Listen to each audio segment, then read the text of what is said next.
Hello, Nate. Hello, Greg. Hello, everybody watching on the internet. Why is the introduction so long? They ask. It's because we're dealing with Facebook snafus, and it finally came through today. I'm Nate Swick. That's Greg Neise. We're going to talk birds and birding with you today, as we do every Yes, we once in a do. while, every 2 weeks or so. Greg, how are things in October, the spookiest month, uh, as written in the birding? I don't know. It's My birding, neighborhood is birding period. particularly spooky. There are some Yeah, we got houses some and people. businesses. There are some houses and businesses that go way over the top here. We got some Um, people that do it up in my neighborhood as well. It's a little much, um, if I may say so. yeah. The birding's been good, but before we get to that, just a note of what this is all about. Oh yeah, We let's do the thing. maintain several Facebook groups, We and do. one of them is called "What's This Bird?" There's It is tens of thousands of people. There might be over 100,000 so people many, now. I'm not sure. so many. But what people do on What's This Bird is they submit photographs, recordings, sketches, written notes, whatever, of birds they've seen, and we try to figure out what it is, and the community there figures out what it is almost instantly. Yeah, And you then got a lot of people got nothing better to do than to identify yeah. photos of birds on the Oh, internet. I remember the salad days when I could spend hours helping people there. Anyway, Those were the days. um, Those were the days. every couple of weeks I go through there and I pick out things that are interesting that I think we might want to talk about, and we drop them in here and we talk about them. But We do. we also are watching the comments, and if you have something to say, if you have a question, I'm watching Facebook, Nate is watching YouTube, so pop on in and say hi, ask a question, whatever on your mind. We'll try to get to it as best we can. Absolutely.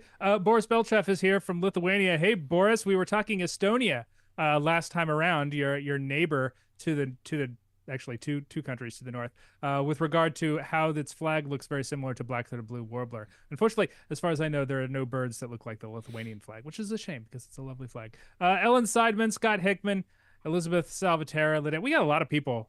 A lot of people. Andrew Cambauer, William Palmer.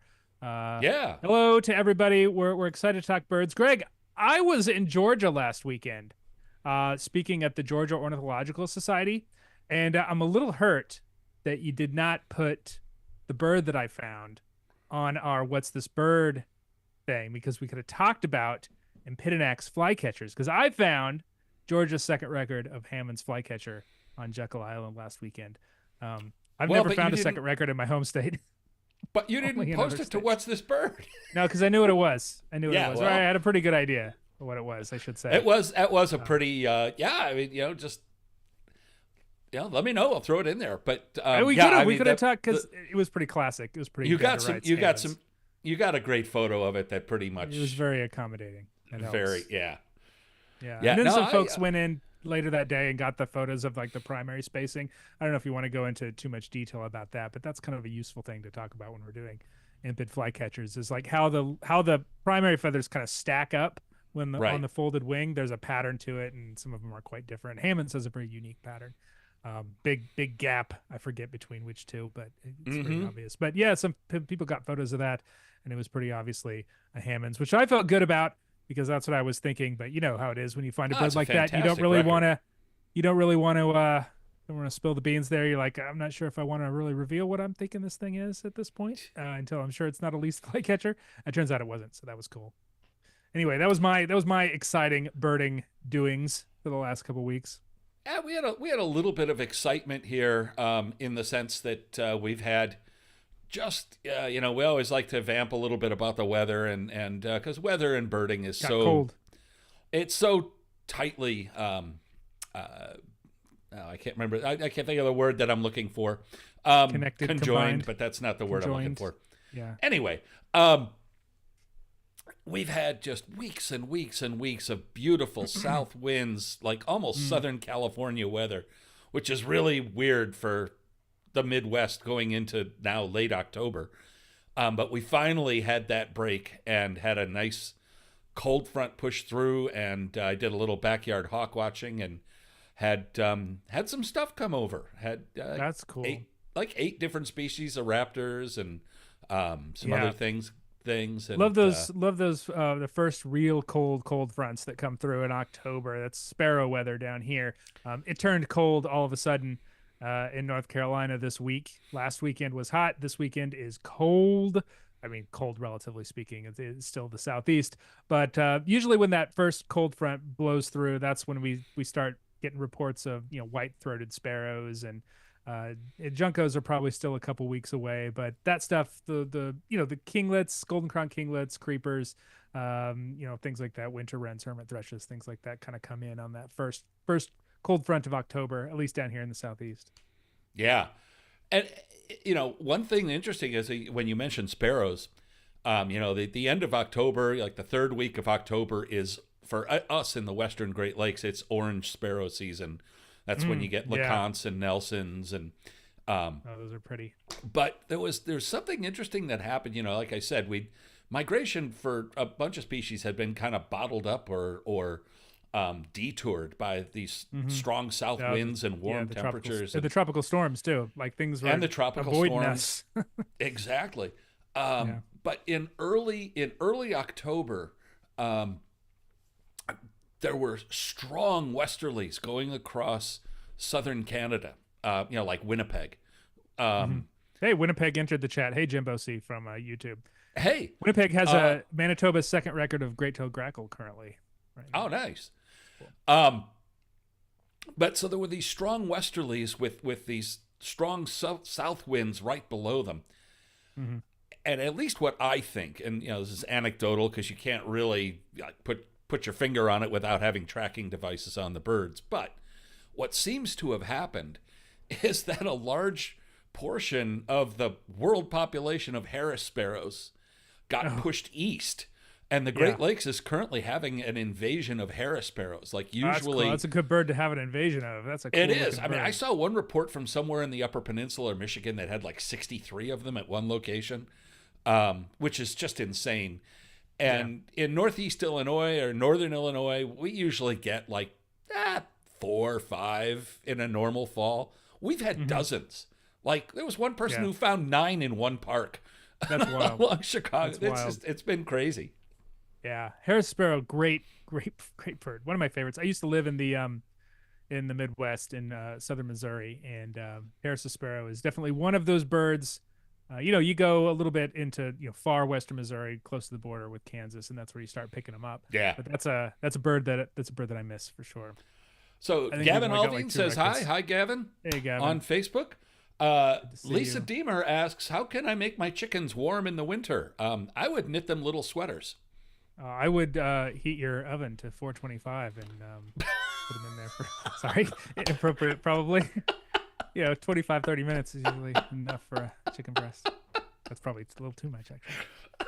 Sorry. All right. Lisa, enjoy those eggs.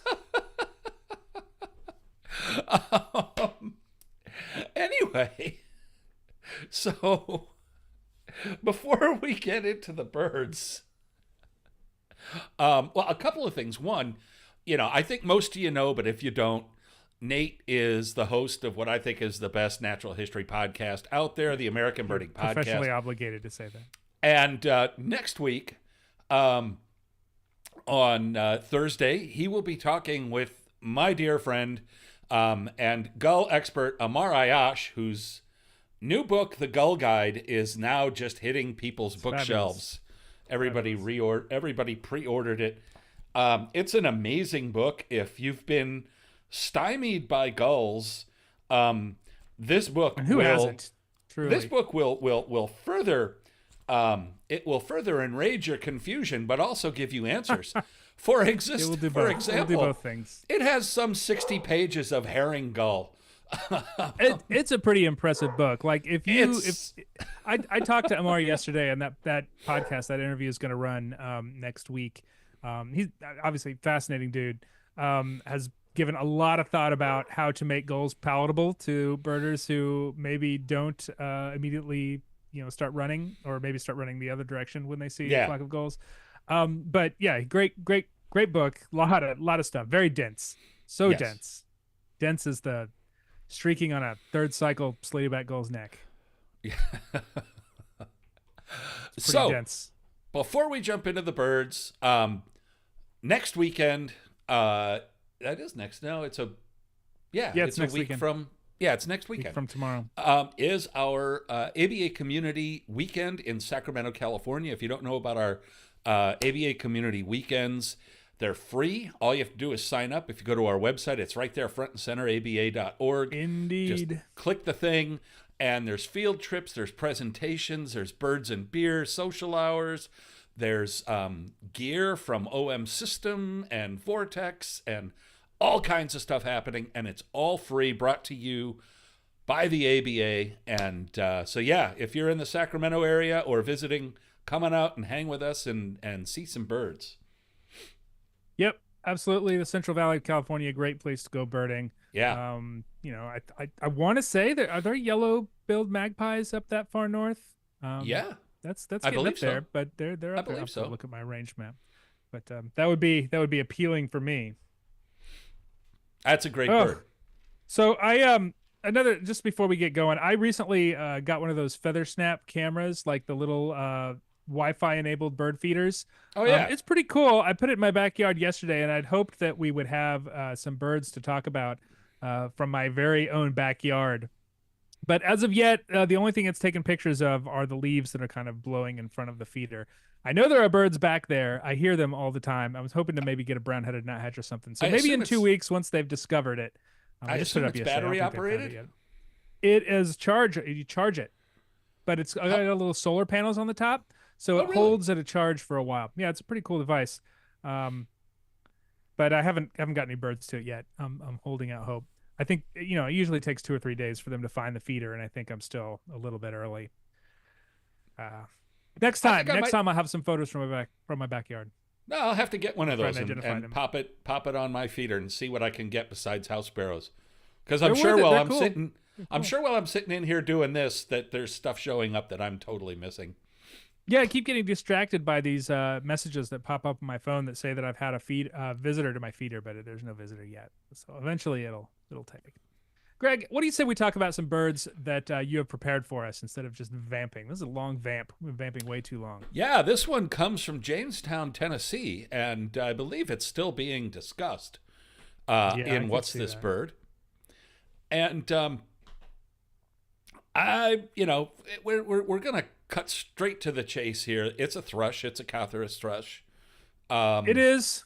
Yeah, it's got and- that deep belly. It's got the kind of mousy brown back and a spotted chest. It's not a wood thrush. Wood thrush would have a little bit more of a pattern on the face. Might be a little. They have a slightly different shape, a little bit shorter tail compared. It's got very long wings. Yeah, Catharus thrush for sure. Of which we have 4 species? Yeah, something like in, that. North America. Yeah. But Not this counting is the vagrants. this is an interesting, confusing picture. There's a lot going on. One of the first things that my This photo one. editor brain picks up is that the color balance is way off. It's way too green. Yeah, And yeah, that's exactly right. It's also That is been going to cause us problems. yeah, it's also been over smoothed. So that Little the details, especially in the flank and some things are You used a Are- noise reducer on it. yeah, it's got noise reducer or some other things going on there. But really, looking at this, I think we can narrow it down to either Hermit or Swainson's. Yeah, Yeah, I would agree it's- with that. Veery tends to have much less of a pattern on the chest. And I think even Mhm. with this weird color correction issue we're dealing with, the color on the back would be much richer. But it Not- doesn't, not and so it doesn't. green. Veery doesn't really show an eye ring like that. That's correct. And the And same this with has a the complete gray cheek eye thrush. ring. Yes, and gray cheek thrush would be ruled out for that same reason. Exactly. Much colder brown, which even with the richness turned up, I think you'd be able to tell. And also the eye ring is going to be the main thing for that. You really don't have much of an eye ring. You have a very dark face on a gray cheek thrush, and gray cheek, right in the name. It doesn't have that kind of beige kind of mustache thing that's going on the side of the face here. So yeah, Hermit and Swainson's, and that's sort of where I get I have issues because usually when I see a photo like this, I kind of go with my gut impulse. My gut is usually pretty good on these. And then he can kind of pause and thinks about some of the features that you're got kind of made the snap discussion on snap generalization on. And so I like the eye ring for Swainson's for sure. Um, and I like the fact that there's no red on the tail, or I should say, there doesn't appear to be red on the tail, because one of the great field marks for hermit thrush is they tend to be very richly colored in the flight feathers. That means kind of reddish tail, red in the primary feathers as well sometimes. But one of the things that doesn't look good for Swainson's is how dark that chest is. That's really more of a hermit thing.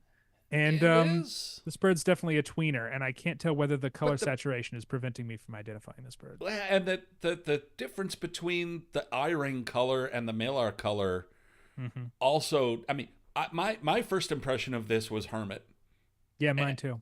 and so did I just lose your audio? No, I'm still here. Okay, I you're think still so. here. Okay, good, Yeah. good. Anyways, let's go to the I'll talk louder. No. I think one of my earbuds just went out. The battery went out. That's right. I can still hear you through one of them. So here we have hermit thrush and Swainson's thrush compared. Yeah. And it's, again, when you see these birds in the field, it's really not that difficult. Yeah. But in one photo, it can be difficult. And, typically the things that you see with Swainson's thrush is that buffy face and the buffy spectacles with the bold eye ring. Indeed. It also has longer wings to a certain extent, to a good extent. Yeah. Longer distance. Hermit thrush is a little more sparse underneath, but that's really variable. It has a solid eye ring, but not as bold. It has a little bit shorter wings. And boy, the bird in question could go both ways. I mean, it really could. And this is a tough one. And this, this gets to the idea, especially when we can clearly see that this photo has been manipulated in some way. right. A little bit, understandably so. I know people like to run their photos through the photo I do. processor after they get them on the computer. I do that all the time. But it would be nicer to be able to, one, see the original photo straight out of the back of the camera on this guy, maybe with a little bit of lightning if necessary. And two, get more photos. It's tough. One photo doesn't always show everything that you need to get an identification of a bird. That if is you've got a precise. bird like this and you're really right. not sure about it, put that camera on burst mode and get 3 or 4 photos every time you push that shutter. And maybe the photo that you miss, you don't necessarily think of it as a good photo. You might throw it away. It might be the one that has the clue that we need to identify this bird, which is one of the reasons why, if you're submitting a rare bird form, let's say that this is a rare bird and it's not in Tennessee, both Swainson's and hermit would be expected in Tennessee. Let's say it's in a place where Swainson's would be very rare. I can't think offhand where that would be. Swainson's is all the way across the continent, as is hermit. But in any case, if it's an unusual bird, a rare bird committee or an eBird reviewer is probably going to see as many photos as you can show, because for that reason, you're going to be able to see things in some photos that you can't see in others. And I don't know, Greg, I don't know if this photo can be completely identified, though I do think it's notable that I did say, at the beginning of the show, that this is the time of year where hermit thrush really starts pushing through, where we start seeing hermit thrush. And this is sort of at the end of Swainson's thrush period, though sometimes it is, but Tennessee is far enough south that there could be some stragglers. There are, I mean, the peak was probably last week, but that doesn't mean there aren't still some around. Digging into the weeds on this a little bit, and all of these things are subjective because birds move, their feathers move, as a bird moves its wings, the feathers realign and everything. But the Catharus thrushes, like a lot of birds, and especially a lot of warblers, have the outer web of the primary feathers is very, very narrow, and the inner web is quite broad. And that outer web is narrow and brightly colored. So you'll see on the hermit thrush and the Swainson's thrush here how it looks like they have kind of bright brown or almost rufous lines in the wing. And you can see how on the Swainson's thrush, the longer primaries, those bright colored lines go beyond the tertials more than it does on hermit. And it just gives the whole wing panel a different kind of feel and flavor. But again, that's really subjective depending on how the bird is. Right. And like, if I was forced to put a bet on this, if it wasn't any more than a couple of bucks, I think I might go Swainson's. Yeah. But but my initial gut reaction was hermit, and I think this is just one of those birds that cannot be 100% for sure identified by one photo. From this photograph. Yeah, I agree From with you, this Greg. And there's a photograph, couple yeah. interesting points that have been brought up on YouTube. Yeah. Tim Callback, thanks Tim. Hey Tim, how you doing? Still getting Swainson's thrush in South Carolina as of this morning. So still moving through. Yeah. I've seen them into late October, even as early as the very first part of November, though they do get very scarce after that. And it's pretty much all hermits all the time after that point. Christy Esmahin says, is that little white part on the Swainson's significant? I think she's referring to that white feather on the bend of the wing that we can see. Oh, the Alula. Yeah. The Alula. Yeah. And I No, think it's not no, really. probably not. I think that's just a function of how these birds are holding their wings. The hermit thrush is a little more tucked in. You can see the feathers on the side are sort of curving up a little bit more. It's a little more puffed out. Yeah. And I think those feathers on the flanks are kind of covering that.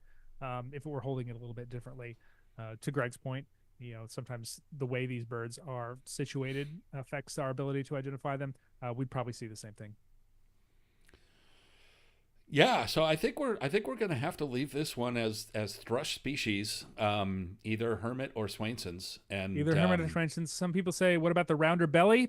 I think that's a thrush thing. I think that's just sort of how the feathers are laid there. Yeah.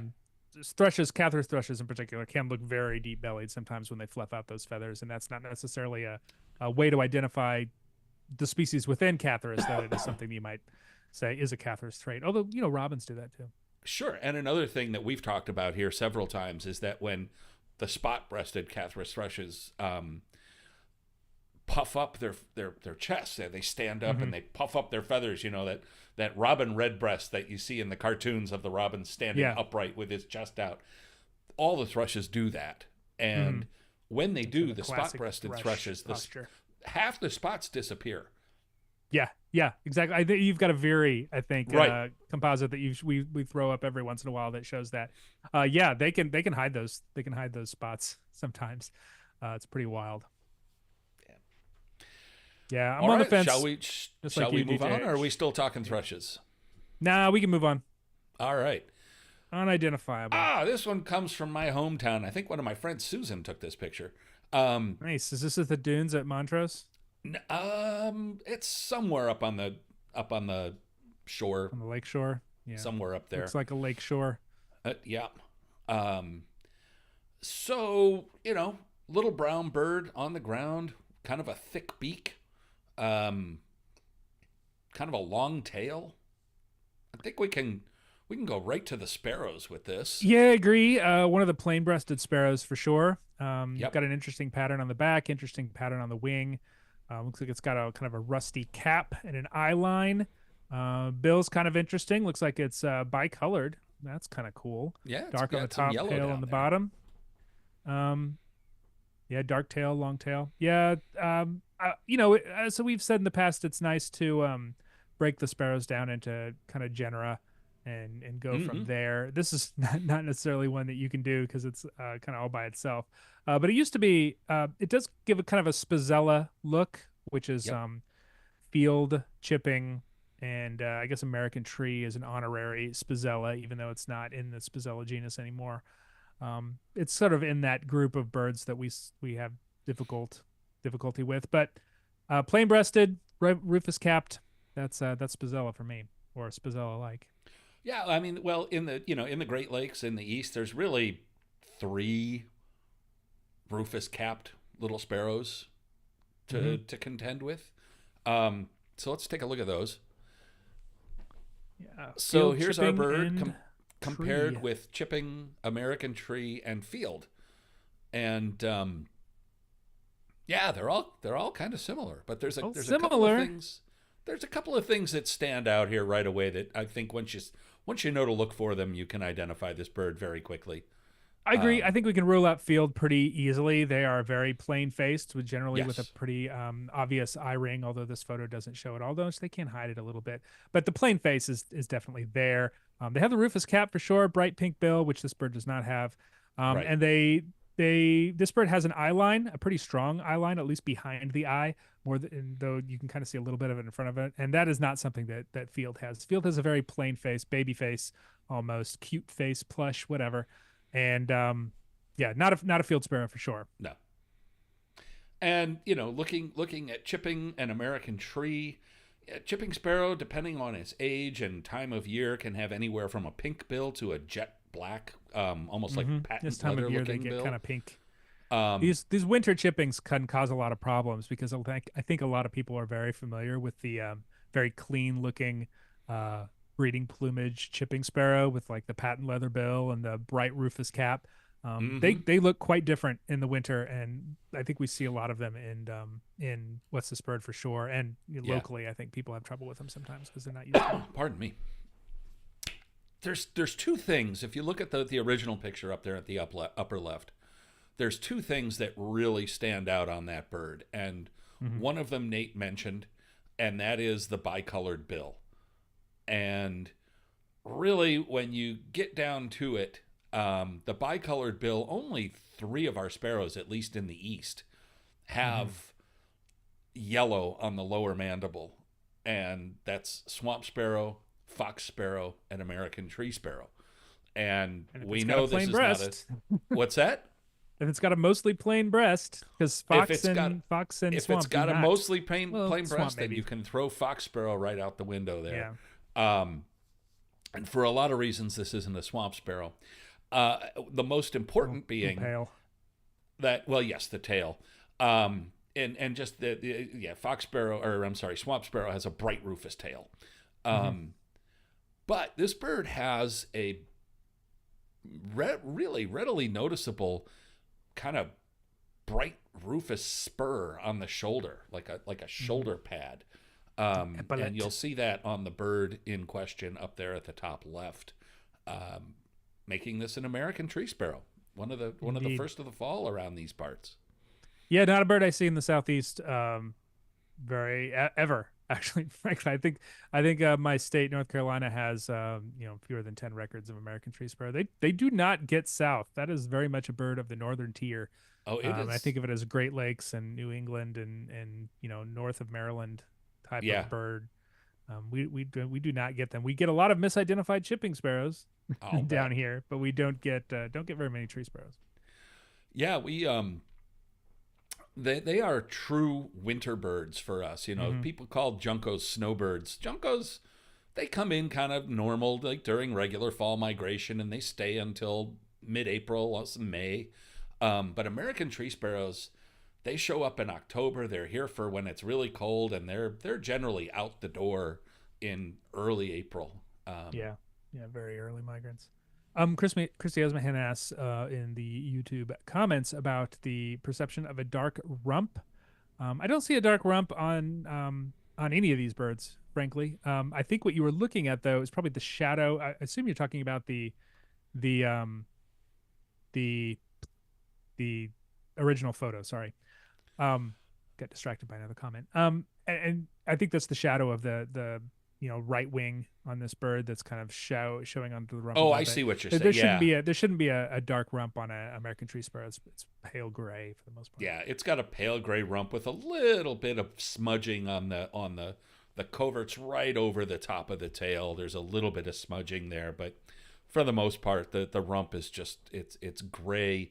The back American tree sparrow. If you get a good look at it, it's got a really unique back pattern with bright Mhm. rufous black and white stripes. It gives it um, a real unique look, and it's also got more white edging on the tail. So it Mhm. really it's kind of striking among. You get a flock of chipping sparrows and a couple of tree sparrows, and the American tree sparrows really stand out. Yeah, they're chunky too. They're bigger, aren't they? Longer Yeah, they are tail, kind big. of bigger bodied. Yeah, They that's how are. I always Yeah. think of them. And yeah, just one last thing before we move on. One of the things I most love about American tree sparrows is every winter we get that with increasing rarity. We'll get that 1 or 2 or 3 days where it's just brutally cold with beautiful blue skies and but just intensely cold. And those days are when the American tree sparrows sing, and they sound like tinkling ice, and it's just beautiful. There's nothing making noise. Everything is just frozen solid, not wanting to move, but the tree sparrows are singing. Yeah. Definitely a bird of the north. I think we have down here in North Carolina more records of like redpoll than we do Yeah. American tree sparrow. So that's another bird I always think of as far northern. Mound City, Let's go to Missouri. Mound City, Mo. A lot of mounds in Missouri. Yeah. Yeah, we've got a big dark bird with some brown in the face, pale eye, pretty heavy bill, a relatively short tail. This immediately makes me think icterid blackbird group, your blackbirds and grackles. Just big sturdy legs. This is a bird that walks around on the ground a lot. It's got a big bill for eating just about anything. I think the initial observer questioned whether this would be a rusty blackbird or not, and I certainly Correct. see that. If you're looking in your field guide and you come across a mostly blackbird with kind of a brownish pattern on the head, that's what rusty blackbirds look like, and they should be That in is. Missouri about now. But some Big things that don't, staring yellow eye big and a staring black yellow mask. eye. Yeah, that bill is awfully big, and frankly, the legs and feet are too for either of our two blackbirds, not counting red-winged blackbird. Um, Right. they those are pretty slight, pretty songbirdy blackbirds.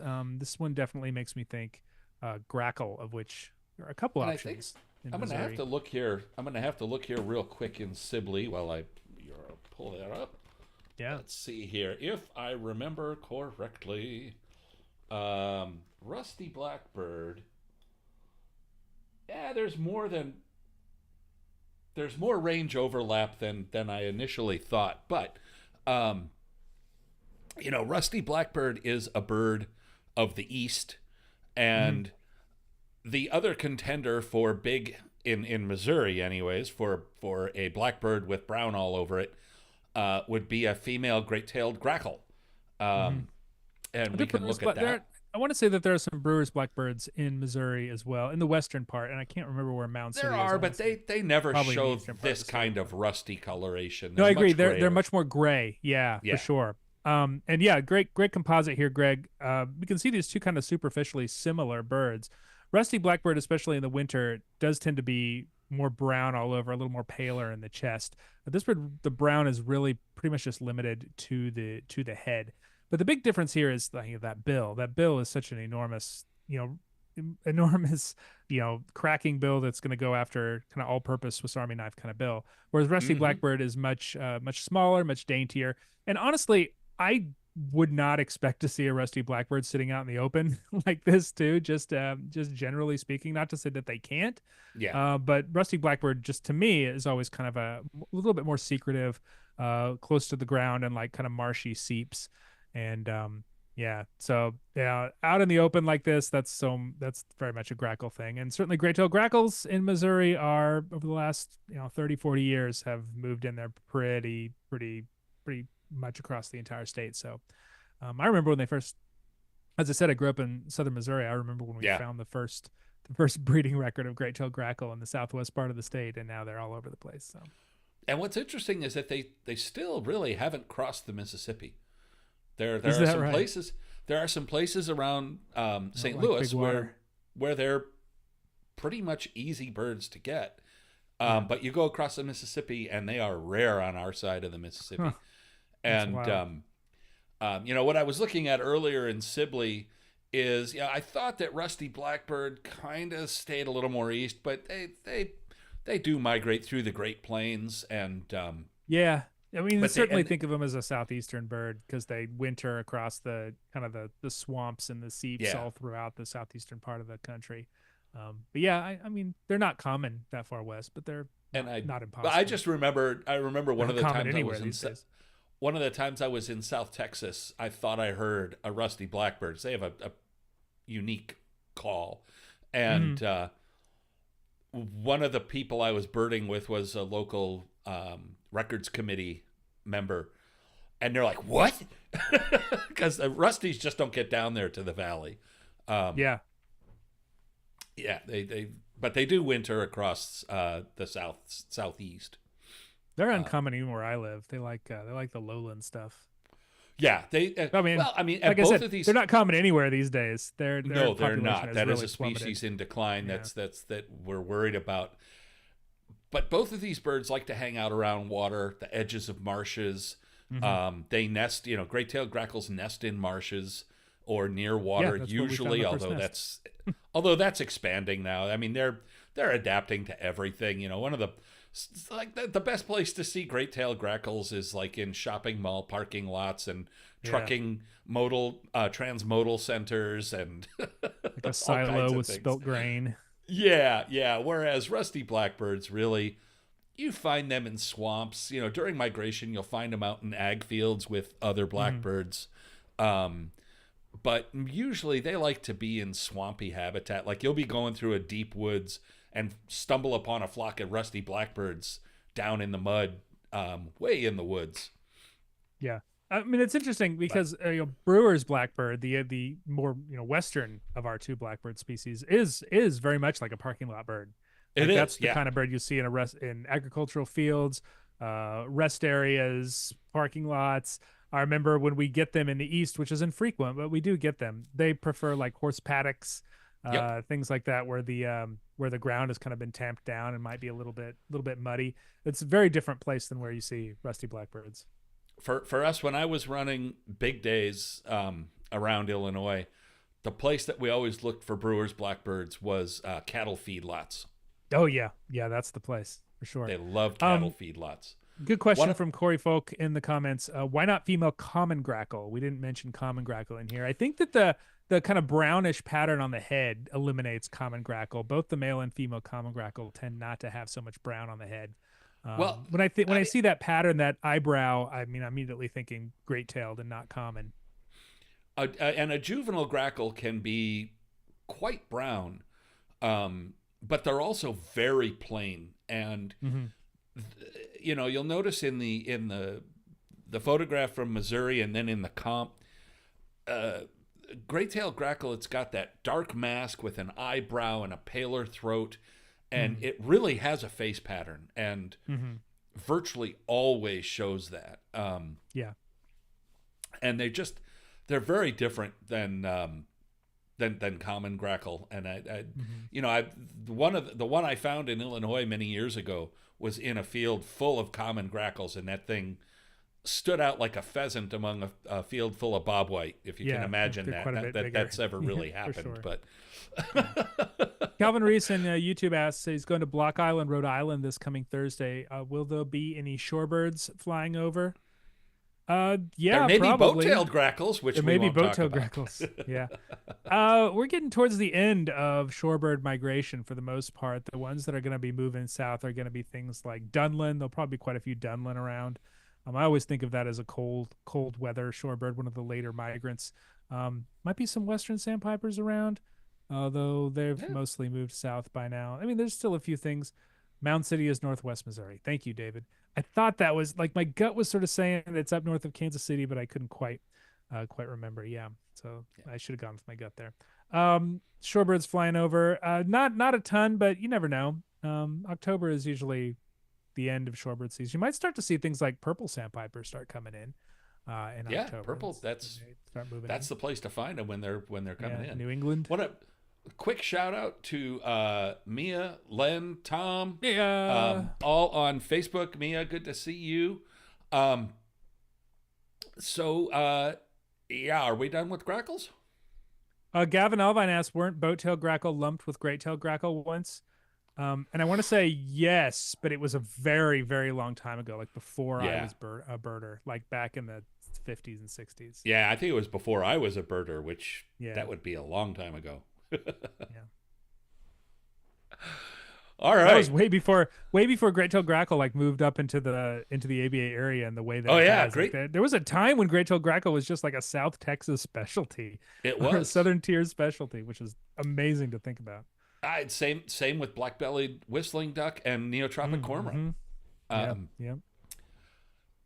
So this dove. one, this one comes from Ontario, Canada, and the person who posted it posted 4 pictures of the same bird, asking if it was a Cooper's or a Sharpie.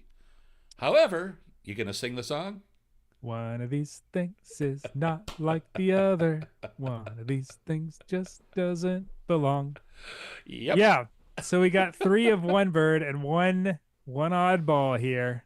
Yeah. Um, and I can see, you've got these birds kind of bolting by, and you throw your camera up and you smash the burst button, and you get a bunch of photos, and you don't really think much of it. But we got something different in there. Lower left, if you haven't Lower noticed it yet. left. Lower left is a different bird. So it's getting to be that time, and I'm sure between now and the end of November, we're going to be talking about the hawks formerly known as accipiters. We'll be talking about sharp-shinned Coopers and That's right. American There are goshawk. no more accipiter identification. There's only one accipiter in the ABA area anymore, and it is sharp-shinned hawk. Cooper's hawk and goss are now in the genus Astor. So if we talk about them, maybe we talk about accipitrine hawks. Yep. Though that includes a much larger suite of raptors as well, because I think buteos are accipitrine hawks. So yeah, it's weird. We don't have accipiters anymore. R.I.P. accipiter. Well, I'm still going to call them accipiters. Oh, man. So you're gonna be all the Gen Zs are gonna look at you weird. All the new. Oh, babies. Gavin, of Never course, says knew. we have 2. Your Asian sparrowhawk is on the list, which is true. Right. Which is true for those of you who live in the Western Aleutians. There may be 2, all 6 of you.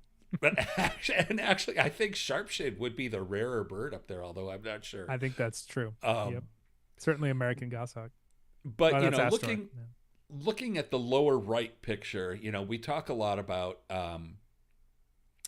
the cap of a Cooper's hawk and the hood of a sharp-shinned hawk. And you can really see the hood of a sharp-shinned hawk here, which the bird on the left, lower left, has the same thing. Yeah.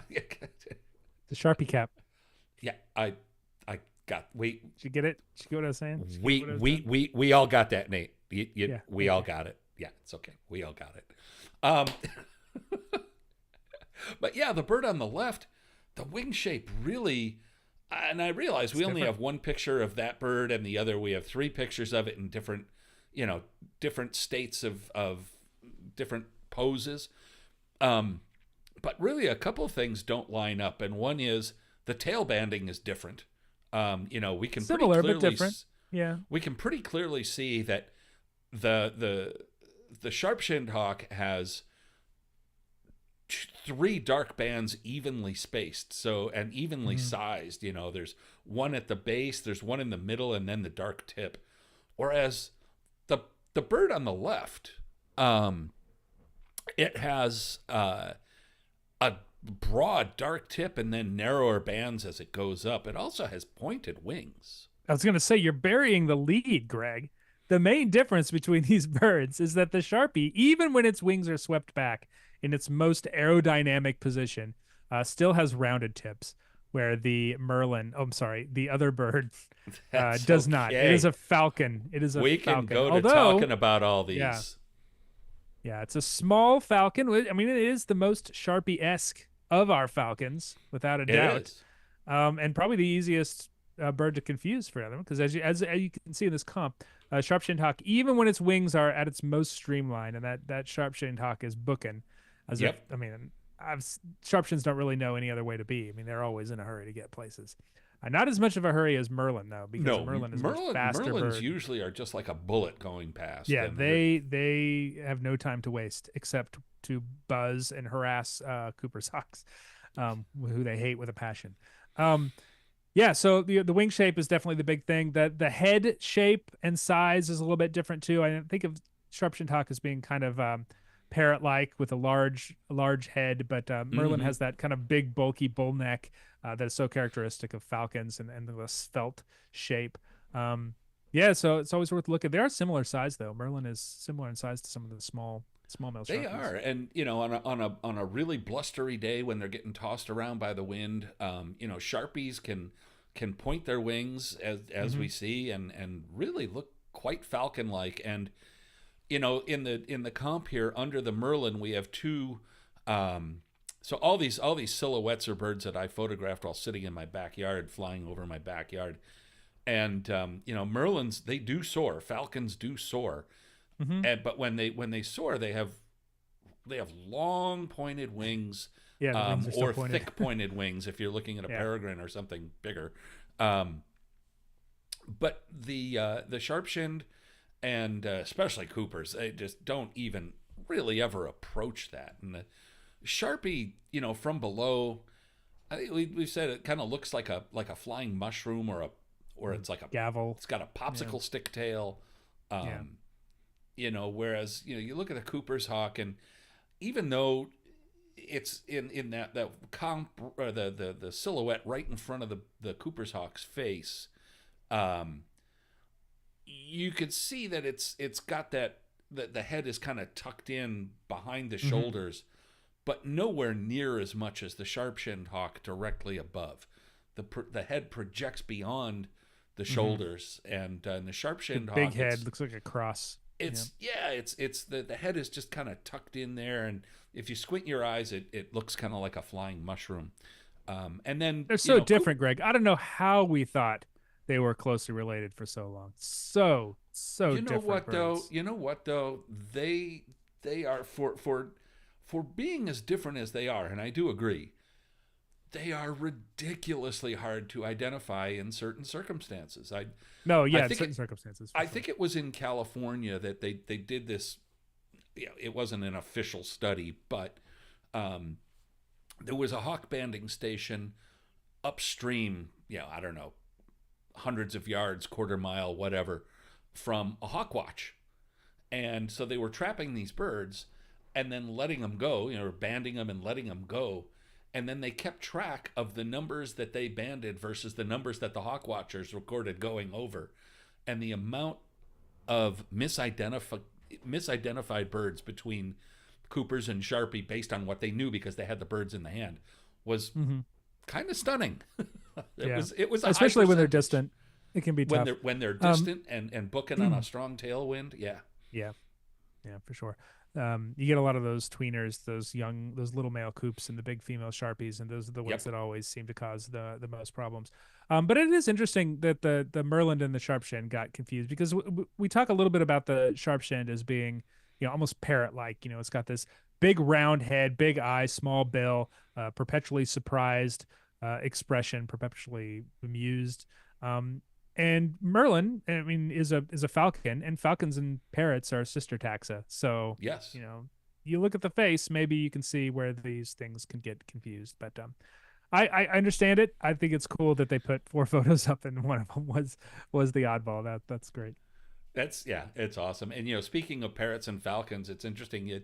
I think anyone who's watched Kestrel or really any of our falcons other than Merlin, because Merlin, most of us see them flying during migration when they're really really moving, but they have sort of a stiff wing beat. Yeah, Um, and it's wristy. the first time I saw parrots in the wild in South America, I was like, they look just like They falcons. The do. way They that they flut. They have that flutter. Yeah, and that it's that like it's winking. Yeah, exactly. yeah. Yeah, no, I'm always surprised when I see a peregrine falcon do that too. Yeah, it doesn't matter the size of the falcon; they all have that very wristy kind of wing beat. And peregrine falcon, you think of such a Wristy. big, That's the you know, description I was looking for. powerful flying bird, and it absolutely truly is. You see a peregrine falcon in full flight, and it's an impressive thing. But when they're kind of moving leisurely, it's just these quick little wing beats that are like heavily weighted towards the wrist. It almost seems funny for such a bird that has a It reputation as does. being this impressive hunter and amazing stooper, fastest bird on the planet and whatnot. Yeah. So usually I try to put together a theme for this show, but the middle end of October, anything can show up almost anywhere. We're almost into November, November. when when truly everything shows up everywhere. November cometh, the And best yeah, favorite season of the year. I can't wait for November because Yeah. October. This October has been pretty good. October it's been okay, but it hasn't been as exciting here. But it's been exciting around other places, that's for sure. What do we got next? Oh, We have a fun discussion in the YouTube about when great-tailed and boat-tailed grackle were split. It is 1973, if anyone's curious, which is way later than I expected, to be completely honest. That is 1 year before I started birding. There you go. Well, so you've always known I've always known them as two, but I'm sure I've got a Peterson guide back there on the shelf that has them as the same thing. Sure. This one comes to us from Connecticut. Yeah. Ironic that it's New Britain, Connecticut, because I think we could get a very similar photo from Old Britain, Connecticut. We could. Or from Old Britain, Britain, rather, because there's a very similar bird over there. Little tiny thing with a upturned bill, short little wings, big upturned head, tail. long tail. Upturned, did I say bill? It's got an upturned bill and an upturned tail. Strong feet, big old feet. No, it doesn't. Well, it might. Kind of snooty. Yeah, brown with a lot of bands here. We got a wren here, Greg. It's a wren. It's hanging out in a wood pile. That is a very red thing to do. Very troglodytes, cave dwelling thing to do. They like those little nooks and crannies and spider egg cases and caterpillars and all that stuff they can find in there. One of our wrens. We got a bunch of them. Yeah, and I think, wrens that there's a lot of birds that cock their tail like that. I mean, we were talking about thrushes, hermit thrush. We were talking about hermit and Swainson's. Well, if you watch the bird for more than a minute or two, hermit thrush is going to do this with its tail, and you're going to know exactly what it is. Wrens are sassy little guys that keep their tail up a lot. They bounce. They're very energetic. Very charismatic little birds. Almost unrealistically cute. Yeah. And in the east, we have 5 wrens. And what we can see here best is the flank, the wing, and the undertail. It's a lot of pattern on this bird, all over this bird. It's got like a lot of kind of striations on the back of the head, behind the eye. It's got dense banding underneath the tail and on the flanks. This is a really well-patterned bird. And not all of our wrens are well-patterned. No, they're not. And so in the middle here, we can clearly see that this bird has a dark butt with white spots. And really, if you look at the comp, there's really only one thing it can be right away. And I know a lot of people got it very quickly. But, marsh and sedge, right out the door. Well, you're not in a plain undertail coverts, except in your neck of the woods in the Carolinas and the Southeast, there is the Worthington's, I believe it is, marsh wren, which has some banding on the undertail. Yeah, it's really kind more of up similar in to a Virginia. house wren. Yeah, I've looked for them. They winter down around Mattamuskeet, and I've looked for them there and have not had a ton of luck. I don't think there's very many of them, but marsh wren very common on the coast. Yeah. So the person who posted it asked if it call. was a house wren or a winter wren. Those are the two that are the best bet, because it doesn't, Carolina wren, which would be up in New Britain, although maybe fewer of them than there are certainly down here. It has that big eyebrow, that big white eyebrow. Yeah. And this bird clearly does not have a bold white eyebrow. Longer tail. Yep, for sure. House and winter are the ones we're going to be looking at here. And they can house be wren tough. They can be tough, especially given this kind of weird angle. House wren tends to be a little bit bigger, longer tailed, a little paler, and winter it's just a little tiny little sprite, very short tail. A winter wren is literally the size of a ping pong ball. I mean, they are tiny little birds, and I believe this is an adult winter wren in the picture that the person posted in the top left there, because it has the black butt with the white spots like the one we have compared on the right. A young bird has a banded, more like a house wren, Mm-hmm. And the pattern is all over is not quite as dark, and so Yeah. it can get confusing. But Yeah, house wren is very plain faced too. very, There's really not much going on there other than the eye, whereas winter wren does have, it's not the kind of bold white eyebrow that you see on a mm-mm. Carolina wren, but there is something there. Like you are seeing a pattern there. You're seeing this nice little cool wavy patterns back behind the ear and on the neck. We're seeing that in the initial bird, in the original bird here, and so I think it's pretty clearly winter wren. It is not troglodytes anymore, which was one of That was my my favorite. favorite scientific names, the cave I dwelling cave agree. dweller. But it was recently split from Eurasian wren, which is found throughout the old world, and Pacific wren, which is essentially the equivalent on the west coast or on the western third of the continent. Yeah, I In think New it breeds Britain, all the way Connecticut, over into Idaho and yeah, Wyoming. yeah, Yeah, but in New Britain, and while people are getting a little bit better at picking out vagrant Pacific wrens, that does happen. Their call notes are rather different. yeah. I think it's safe to call this bird that's picking through a wood pile probably behind your house a winter wren. Great little I would bird, great agree. song too, fantastic song. A good Yeah, singer they are. yeah. I spent a week at a friend's cabin in northern Michigan, and they had Hmm. winter wrens breeding in the yard, and it was just spectacular. Every morning, they just wouldn't shut up. It was just Yeah, we very actually have breeding enjoyable to winter sit. wrens. Very enjoyable to sit there and drink your coffee and listen to the winter wrens all morning. Yeah, we actually have breeding winter wrens in North Carolina, way up in the like above 5,000 feet in the southern Appalachians. You can get up in this forest that looks like Upper Peninsula Michigan or Yeah, the Adirondacks. We have a lot of cool breeding birds there, like hermit thrush and saw-whet owl and whatnot, and winter wrens. And so you can get way up high and be sitting in this kind of elfin forest up at the tops of the mountains in the Appalachians, and you can hear winter wrens singing, and carrying about in the dense spruce forests up there. Neat place, neat bird. Great thing about wrens is that they're always going to make noise for you, and yes, so they're easy to find in that sense. All of them, every single one of them. I've never met a quiet wren. Like they are no. always loud. Yeah. And if you have Merlin or the Sibley app or whatever that has the call notes, and you get a wren and it dives into a pile of brush or whatever, play a couple call notes and they will come right out and Pops right start out. chattering back at you. They tend to respond really well to pitching as well. Yeah, and pishing. And Uh, one thing before we move off house wren, winter wren too, well, we're at is 2 o'clock already. I lost track of yeah, the time. that's fine. That's good. We got started a couple minutes late here That's true. because of Facebook. Thanks. The bill Zuckerberg. the bill on house wren is a little bit bigger, as you said. The face is Mhm. plainer, and all wrens tend to do a little bounce Yeah, as they're, but all of them, even down in the winter tropics. wren just really, that thing Yeah, bounces around like crazy, and they it's like bounce a little back and little brown forth. ping pong And ball.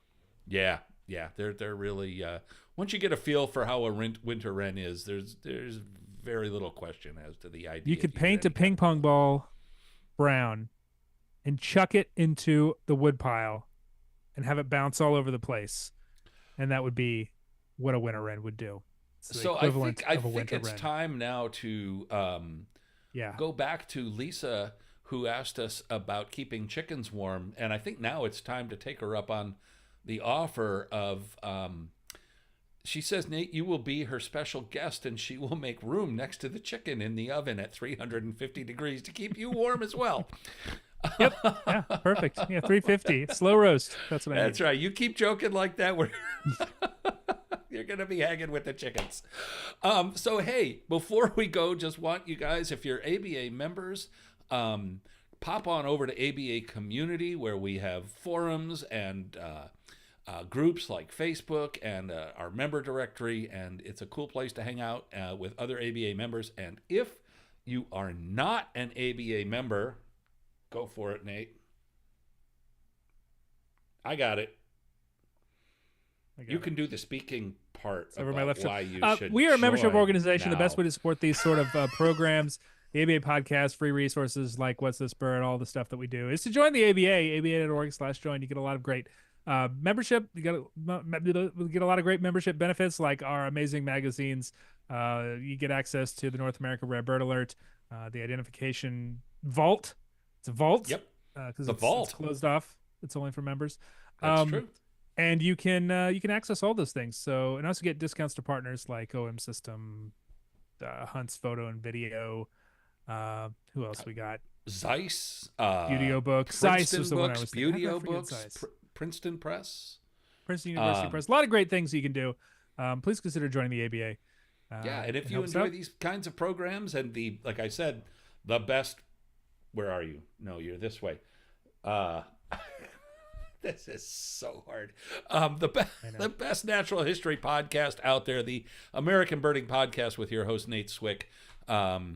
Get on over and listen to that podcast, and next week our good friend Amar joins him, and that'll be a lot of fun. We'll be back in 2 weeks at the beginning of November, hopefully with some pictures from my feather snap, and then some more birds. It'll be November. It'll be a celebration for all of us here. Absolutely. We'll see you all in a couple weeks. Please sign up for the ABA newsletter if you want a heads up, or subscribe. Smash that subscribe button on YouTube, and we'll let you know. Otherwise, we'll see you later, folks. Till next time. Bye-bye.